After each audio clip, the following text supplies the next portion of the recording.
Hello and welcome to Two Girls in a Pod. I'm Sharon. I'm Christy. Hope all of you are doing well. As always, we got gratitude statements for that. Today, one of the things sometimes I think we struggle with as well is consistency. Yeah. Especially when you have holidays come around, sometimes consistency slips by the wayside. That is true. And I think the thing is that, we get so caught up in the tradition or all those activities or festivities. And, then we think to ourselves, we really don't want to miss out on that stuff. Yeah. So then we partake and then it turns out bad sometimes. Or it doesn't even come out bad. And, that's just about, if we're talking about in that case, the things that we eat and staying on your exercise programs and doing all of those things that I think are important. Yeah. But it's consistency with everything, and I think it's funny to me how, when I'm talking with people and they say, well, you have to do something for 21 days or this many days and you have a habit. But a habit is different than consistency. A habit is something that we will form over time, but it's usually not. We talk about, well, we get in the habit of working out, but it's the consistency that creates the habit. Yeah. Yeah, exactly. Because it takes a while to create a habit. And I mean, I don't even know how they can say a certain amount of days or whatever. I think that, okay, on average, they say that. But in order to make it a habit, you definitely have to have that consistency. And, one of the things we have found, even with this podcast, to remain consistent, and we hear from everything that we read and other podcasts, all stuff, you have to be consistent, and the consistency is what's important. Mm-hmm. And we are now over 100 podcasts in. So I think we're doing pretty good as far as consistency goes. What do you think? Yeah. But it takes some ambition and effort to make that happen, and sometimes, some planning and that. But that's the key part of it. And I think that's what it is it's consistency with, and when we're talking about consistency, it's not just, people think, well, I'm consistent with my workout or whatever, but, our consistency with our relationships even. Because when we stop being consistent, and consistency requires, I think, an awareness, to have a conscious awareness that you're doing something, that there's an action taking place. Yes. And oftentimes what I find is, and I could be guilty of this every once in a while, a little bit of inaction. Well, procrastination is definitely an issue for many, many people. I said inaction. She's saying procrastination. I don't know what this means. I know, it just turned so ugly right there, didn't it? Well, and procrastination can be one of those things. Some people say, well, I'm a procrastinator because when I procrastinate, that's when I really produce the best things. Mm. But the problem is that without that consistency, that starts to catch up with you. It becomes inaction a lot of times. Absolutely.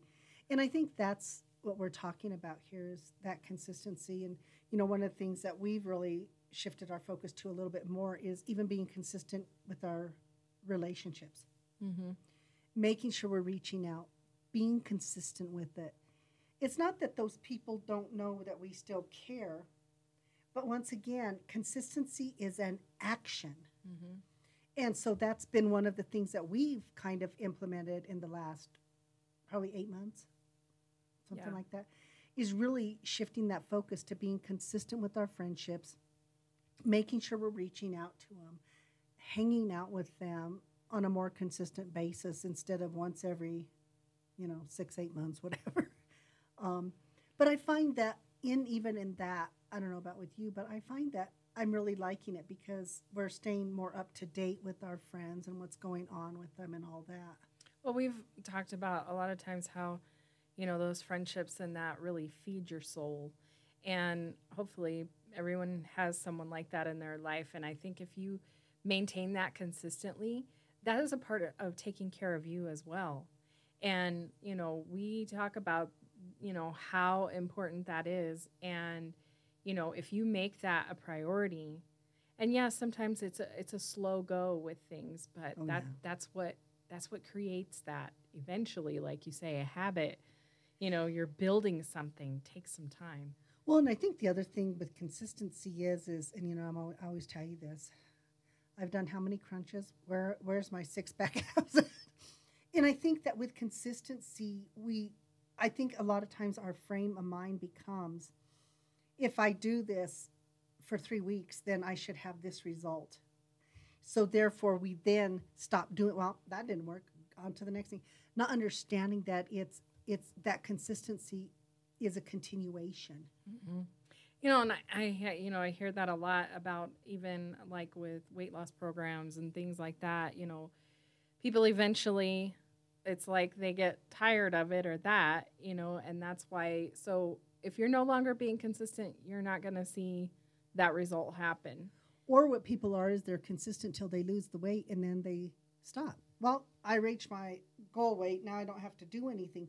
Not understanding that it was the consistency of what they were doing that got them to the goal weight, and that consistency is what's going to keep them at the maintenance weight. Yes, exactly. Like I said, it's with anything. Mm-hmm. I think that people get so fixated on the end result, and that's the thing. They think, okay, we'll do this, and it's for an amount of time, and okay, I reached it, But that's not how things work. I mean, we're constantly, changing, and we're constantly having to create those better healthy habits, and they have to be consistent in order to have the result you want.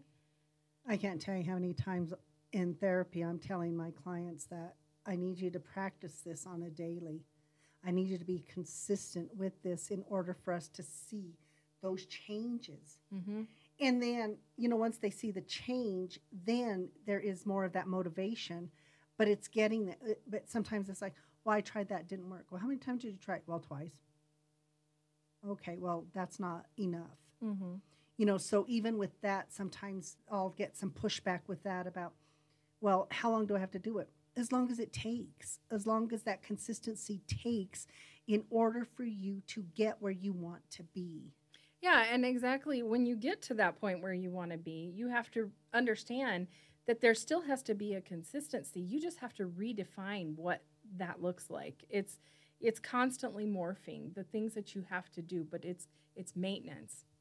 Well, and I'll tell, some of my clients will say, well, I want to get off my medication, or I want to do this. I said, well, then you have to do something consistently and practice at it to change the need for the medication. Whatever that is, and then you talk with your doctor. What are some of the things they're recommending? What are some of the things we can do? And I do have clients who will remain consistent and get off their medication, And you reach that goal, and then you have to look at what coping skills are you creating in the meantime to where that when you hit, a pitfall of some kind, that you're able to still stay consistent. Exactly. And I think the thing is, and even when they get to that place, I'll tell them, but you got to keep using the skills that you learned on a consistent basis in order for you to not, regress. Regress is a good word, And so the ones who do it and they remain consistent, it's amazing when when we're having these conversations, they're able to see that there is an action that's taking place. Instead of becoming complacent. And I think that's the biggest thing is we oftentimes will fall into complacency because it feels comfortable. It's not a lot of work. Right. Well, and sometimes you have to be able to identify, we've talked about, inconsistencies, even where it comes to jobs or things like that and the way they deal with things, so, I mean, you have to learn to identify what the problem is with that. Well, and one of the things that sparked this conversation with us is that I was listening to this interview with one of the Denver Broncos defensive people, and apparently one of them got suspended, and he goes, it's not the rule that it's the problem, it's the consistency with the rule.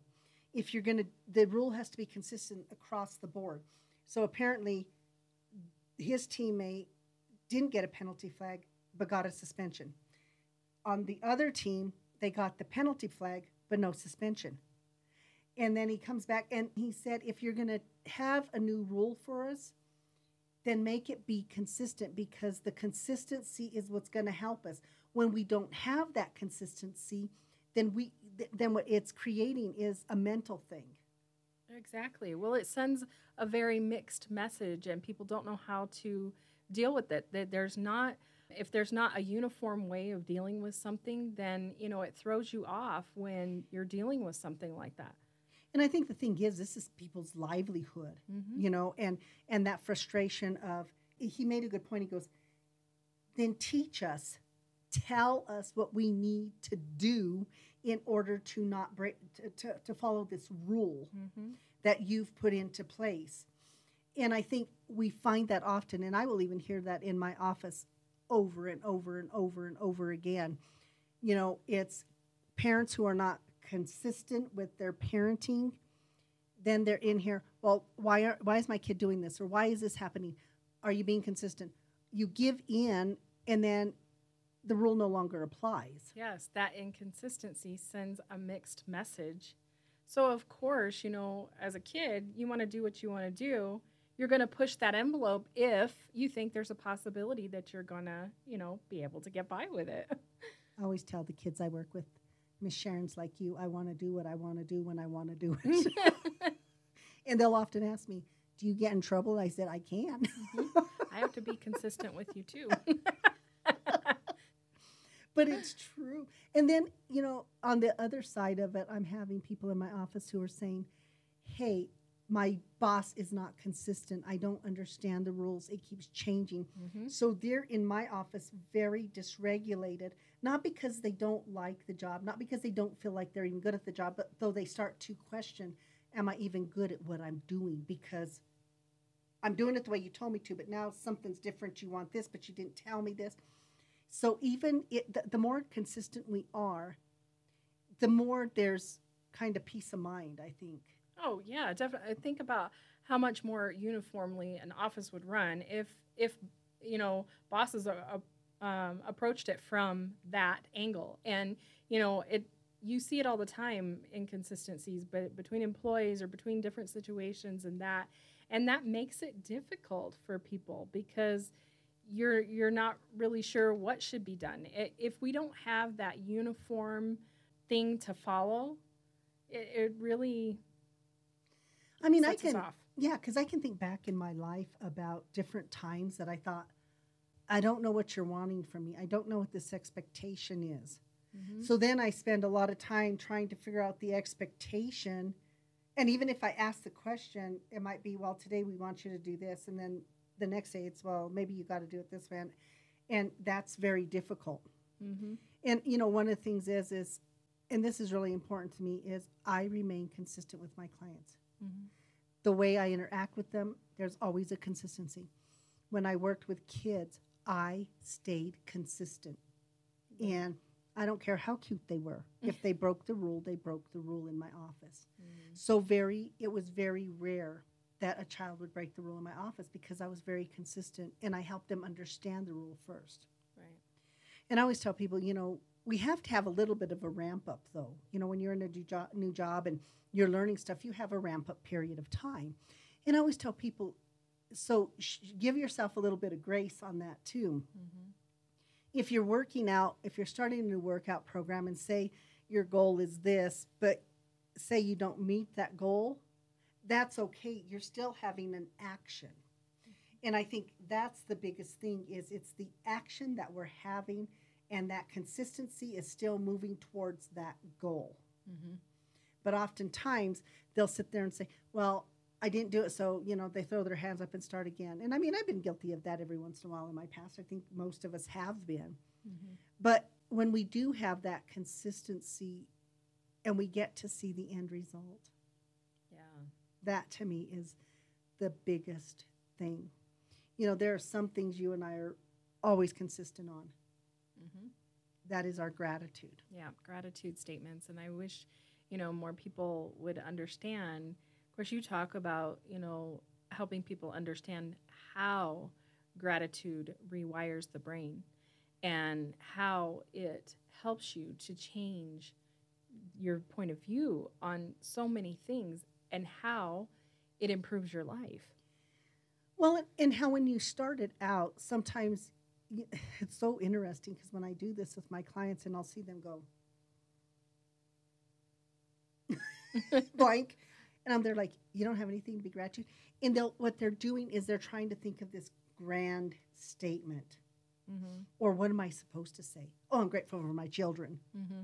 Even though they just pissed you off 5 minutes ago and you're really ticked off at them and you think, there's that, I don't want to be grateful for right now, or whatever, my spouse or my friend or whatever. And I think that's part of the other thing is that there's that gratitude is for everything. Mm-hmm. It was something that when we first started, it was the practice of it, and the more we practice, the more consistent. Now we do it every morning and we do it every night before we go to bed. It is part of our practice. We don't skip that. No. And the consistency of it, I feel that consistency. I feel how following through has had that benefit. Exactly. It creates that positive energy in your life around, so many things, and being able to have gratitude even for the lessons and all of that. It's really important. Absolutely. Another thing that we have really worked on and are more consistent on is our eating. Mm-hmm. We missed that ship a lot in the beginning. Yeah. Be like going along, oh, we're doing so good, and then boop. It's another thing that's maintenance throughout your life. So you'll still have moments where you'll think, I can go back in time and have that whatever it was I used to eat, and then you realize that was a bad idea. Yeah, that lack of consistency in that instance really shows you because you don't feel good. Mm-hmm. Once again, it's those things of how do we be consistent? And even when we started this podcast, everything was, you got to be consistent. You got to be consistent. You got to be consistent. And so we have worked to be consistent, and I feel like we do that. And hopefully people appreciate the fact that we have that consistency. Mm-hmm. And we've always said, if it's that one person who's listening to us and waiting for us to put out the podcast, then that's what we do. Yeah. We do it. If it's for that one person, 1,000, it doesn't matter, because that one person is expecting that consistency from us. Mm-hmm. Yeah. That's usually Sandra. We appreciate you. Yeah. When's your next podcast coming out? What's it going to be about? I love that about her. She is, there's others, but we know she's consistent because we actually talk with her about it, but we talk with her even. We talk with our friends about consistency. We talk about, how do we get where we want to be? Mm-hmm. We have those conversations with friends. Exactly. And, sometimes you get overwhelmed because you feel like there's a lot to do when you're trying to achieve something in particular. But it's even in that, having the consistency on, if you only have 30 minutes to work on it today, okay, do that. And if it only comes down to, hey, I need to get this email sent, go ahead and do that. Once you do that one thing, that sense of accomplishment is so empowering. What I see oftentimes is people say it's all or nothing. Yeah. And every once in a while I could be that way just a little bit. Not as much anymore when I was younger. But it was very much all or nothing. If I started something, I had to finish it. And it was like, but then if you don't, even if it caused you to run down or, whatever that was, but understanding, and, they say with age comes wisdom. Maybe that's what it is. I don't know.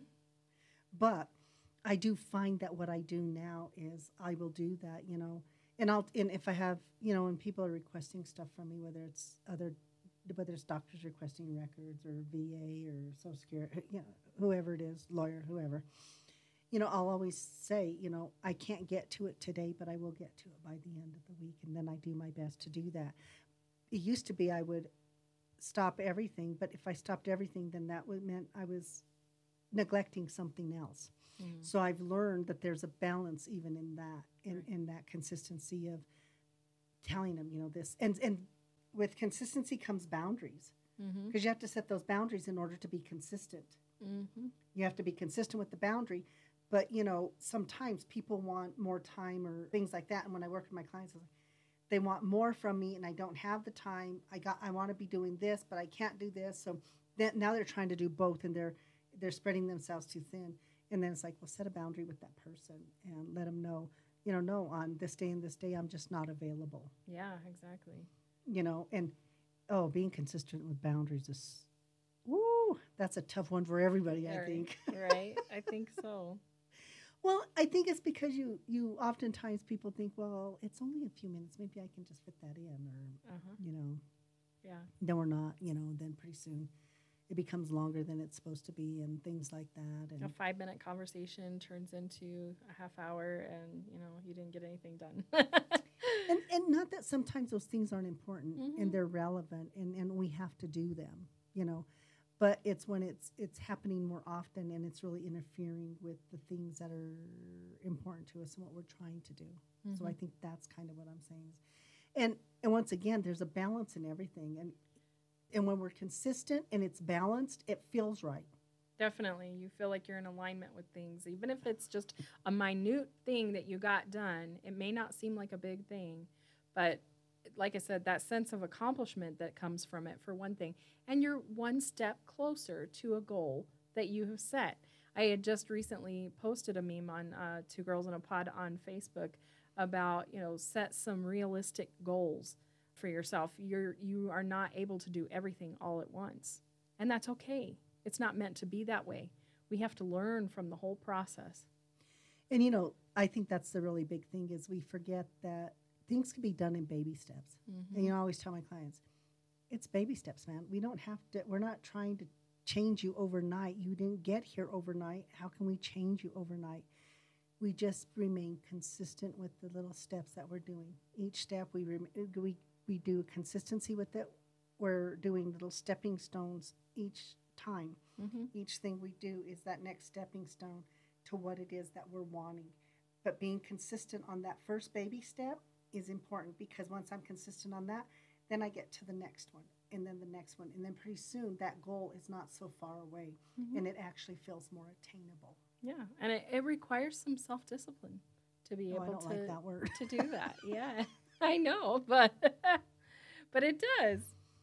Well, and it does. And I think the thing is, though, is I think sometimes when people think about consistency, I think they think, oh man, that's a lot of work. But I don't think it's a lot of work. I think what it is that we've been taught that things are hard. And if it's hard, then I don't want to do it. When people are changing their diet, oh my God, I've got to give this up and give that up. And I always tell people, don't talk about what you're giving up. Talk about what you're going to start taking on. Yep.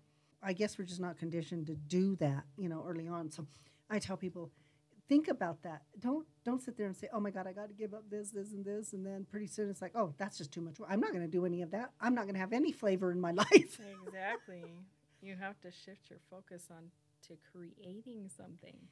And that's what the biggest thing is that consistency is about a creation. It's not about letting go of stuff. And I think as a human beings, I don't know, we want to hold on to crap, man. Yeah, we don't want to give up. We don't want to give up things. I'm not going to be a quitter. I'm not going to be a quitter of those Twinkies. We get awfully attached. But I think that happens so much of the time. And then it's how do we change that verbiage in our head in order to understand that that's not the way this works. Right. We have the ability to replace.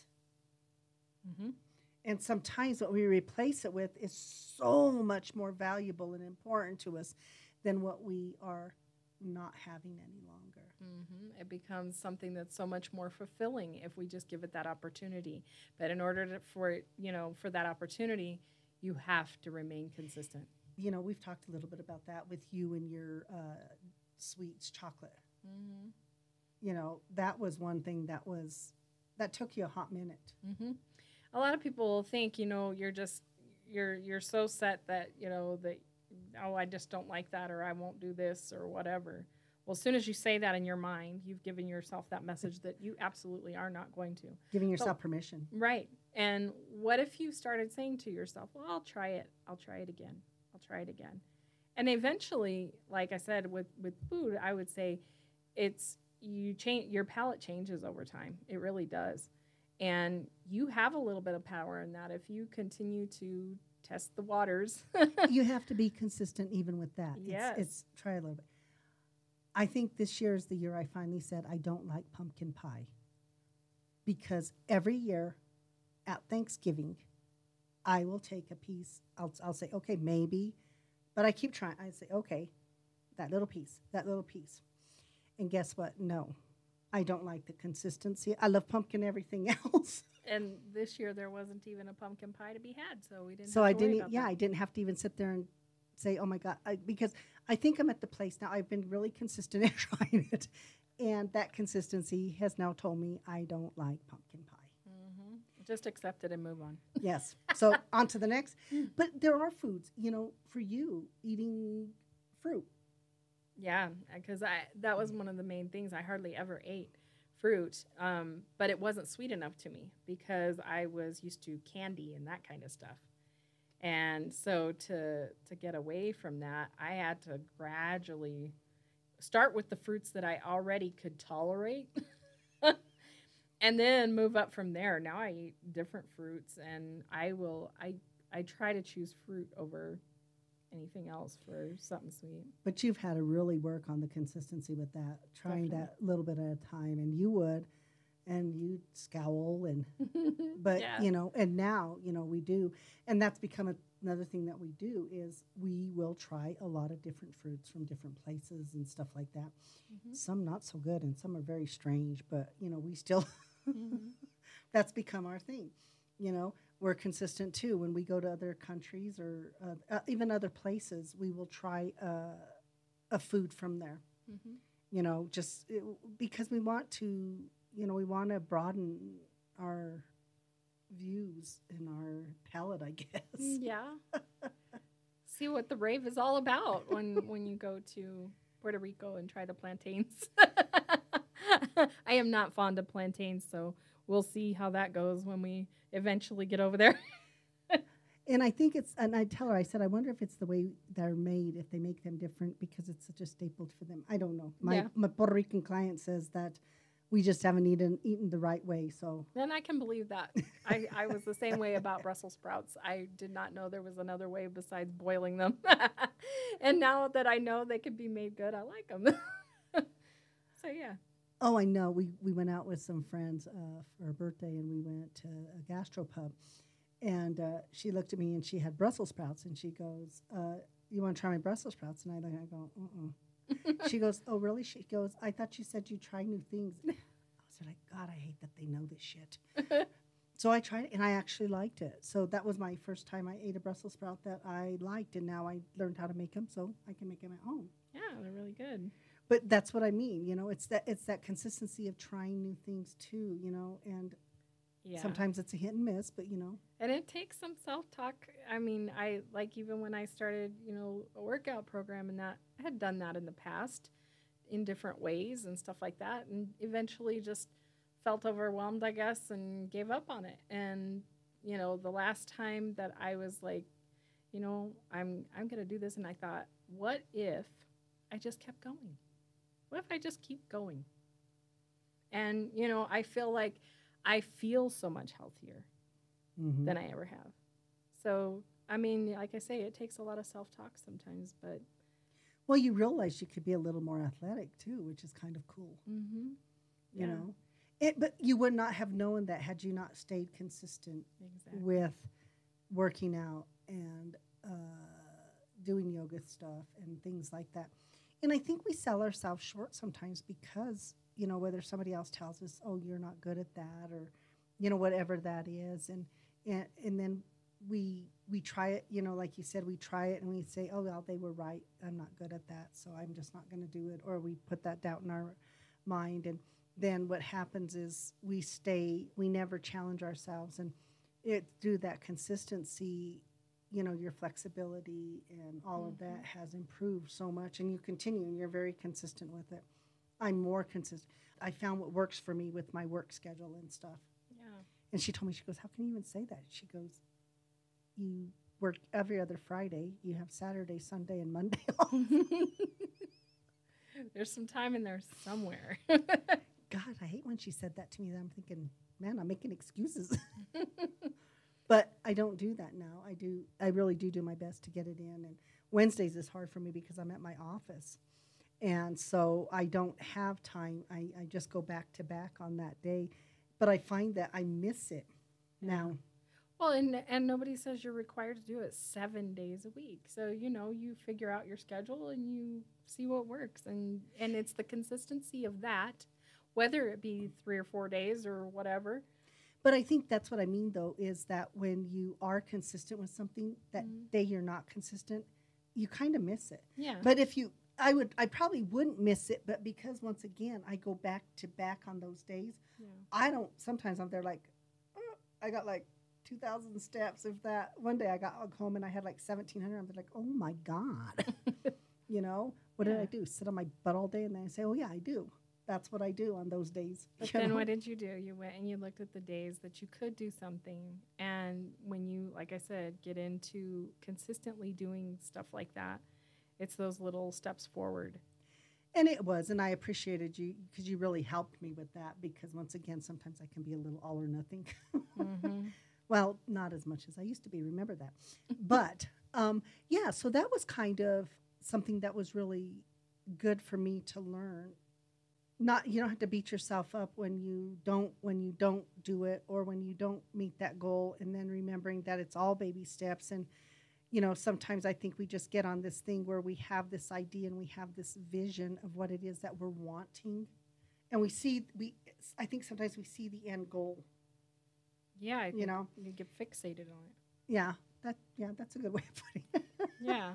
But you can't, have a mental implode when, something happens that doesn't allow you to maybe get in everything that you wanted to do. I mean, you do have to give yourself that grace. This is her talking, but ask her what happens when she has to miss a workout. Well, I know. I have to work with it. Exactly. It's maintenance. Didn't we say that?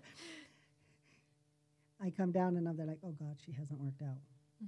I think I'll go to the other floor. Well, it's because when you create that and you want to have that consistency, when you get out of your pattern, it really throws you off sometimes. And I agree. I think that there's, but I think the really cool thing too is when you're doing these things, when you can have somebody to do it with. Yeah. Because it helps with that accountability. And I have a client, and that's what he says. He goes, I have to go work out because they're expecting me. Yeah. But it's helped him to remain consistent, whether it's hiking or whatever it is. And a lot of times that's what we do. It's like, oh, my goodness, I've got to be consistent because we feel an obligation or whatever it is, it works. You know what I mean? Yeah. And I don't even know if it's an obligation, but I really do feel like it's an encouragement. And I always feel like you're always encouraging me, to remember to show myself a little grace, to do the thing. Because sometimes my job, even though I work on those 3 days, sometimes my job's not done on those days because I'll have other things that I have to attend to. It's getting better, and, even our consistency with making sure we get our podcast done because that's super important to us. Exactly. And I know that there have been times, where if we've had to skip a week or something like that, I mean, and it bothers us if we have to do that. But, life happens and things like that, will come about. But we do our best not to do that. And that's why, because, once again, the people who listen, they're important to us. Mm-hmm. And, if anything we say resonates, then we're happy about that, Yeah. And, that, and one of the things is once again, that thing of consistency. And I know we thought about, it's conversations we had, but when I really listened to that football player and just his constant thing of be consistent, help us. It creates frustration if you don't know what's expected in that. So, I mean, I think even just being able to identify that piece of it when there is inconsistencies with, work or whatever it is, that's going to help you. And I think he made a really good point because he said something about, the NFL's all about our mental health. He said, But you know what happens if you're doing that to some young player who does not have that type of support system that this player has? Now what have we done to that person's mental health? Mm-hmm. That lack of consistency, I'm telling you, can mess with our brain so much. It wreaks havoc. And then, like I said, I mean, it's even like we do it to ourselves. We talked about, when you get so down on yourself because maybe you've missed something, then, it doesn't help you advance when you're talking so negatively to yourself. You end up throwing in the towel. And I mean, that's coming from you yourself. But I think Yeah. when you look at an organization that is not, that you're not understanding, so you feel like you're doing what you're supposed to be doing, but now it's not what you're supposed to be doing. Then you sit there and say, well, do you see what I mean? Right, exactly. I can understand why that would create some emotion in that person, I would think. Definitely. And that's why I'm saying I think it's important for individuals to be able to recognize when that's happening, that is the issue, because you get frustrated with yourself. But, if it's the inconsistency of an employer or something like that, if you identify that, I think it's going to help you. And I always tell people, have a voice in those situations and I work with that. It's been a theme of mine for the last 2 or 3 weeks with some of my clients. And it's the inconsistency. And they're in my office, they're frustrated. Mm-hmm. They feel like they're not good employees. Why can't I understand? Why am I not listening? And it's not that. When they explain it, and they'll say, and people say, well, how do you know they're explaining it right? Because sometimes they have emails or texts. They're trying to understand. Did I misunderstand this? Am I doing this right? Yeah. And that's the thing is they're not, and that, once again, that inconsistency. So I see how that plays out on somebody's mental health.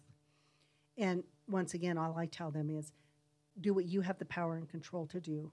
Be consistent with your thoughts and how you're interpreting things, and have your voice and go talk to people about it if it's not working. So I really appreciated this football player being out there and giving that message of be consistent. Mm-hmm.